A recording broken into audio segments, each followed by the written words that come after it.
Sadhgurunath Maharaj Ki Jai, and welcome to Jagadambe Reads the Holy Books of India, Ramayana 369. As you may remember, Indrajit worshipped the fire before confronting Rama. Agni emerged out of the sacred spot and received the Havis with his own hands. Indrajit then summoned the Brahmastra, and he worshipped his chariot, his bow, and his arrows with incantations. The heavens and the planets trembled in awe when he performed these rituals. When he had concluded the worship of the fire, Indrajit vanished into the sky, along with his bow and arrows and his chariot with the charioteer. The army of Vanaras was now assaulted by his army. Indrajit incited them to fight well, and they were inspired warriors. Indrajit had appeared before them, and the Vanaras appeared before him, prepared to fight with him. He began to kill them in tens and hundreds, and in a matter of moments there were innumerable bodies of the Vanaras strewn on the ground. His arrows were like scorching fire, and they claimed a life each. The Vanaras could not withstand his valor. The rain of rocks and trees was futile against the rain of arrows, which emerged from his bow. Gandhamadana, Nala, Nila, Mainda, Gajan, Jambavan, Rishaba, Sugriva, and even Angada with Divida were not left alone. They were all wounded by him.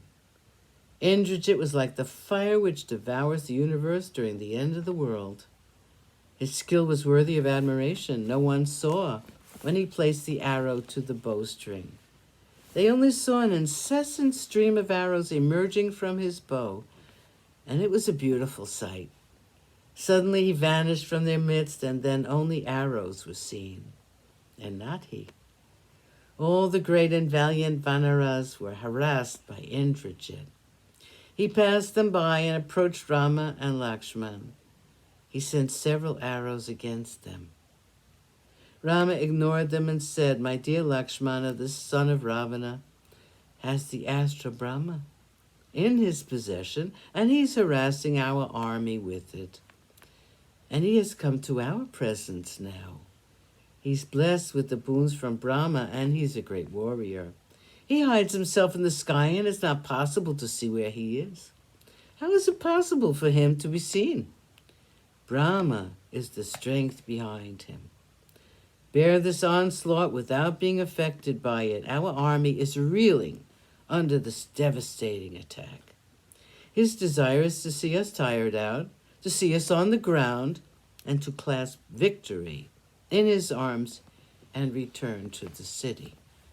The Koshala brothers were suffering the rain of arrows, and Indrajit shouted in triumph. He was sure that he had vanquished them, and with a glad cry he went back to Lanka along with his men. The army of the Vanaras was completely stupefied. They were all on the ground in a faint like death. Sugriva and Angada were in the same predicament, and so were the other leaders. Vibhishana saw what had happened, and he was trying to be normal and sensible, and to bring a semblance of order in the shattered ranks with words of encouragement. He said, "Do not be afraid.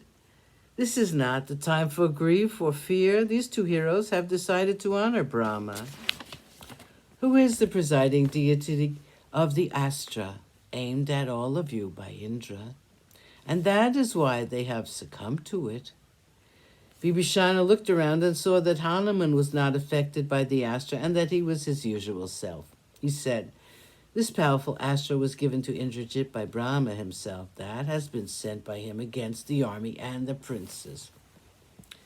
Hanuman worshipped the Astra mentally and said, "Let us see who has survived the virulent Astra, and let us try and see who have all succumbed to it."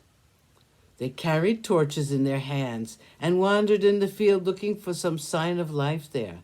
The ground was strewn with weapons, with rocks which had been splintered or, without being broken, thrown on the ground. Trees with their branches and arrows, which were like darba grass, strewn on the grounds of Yagnashalas, and javelins broken and pieces of chariots. Sadhguru Nath Maharaj Ki Jai. Thank you for coming. I hope you come again.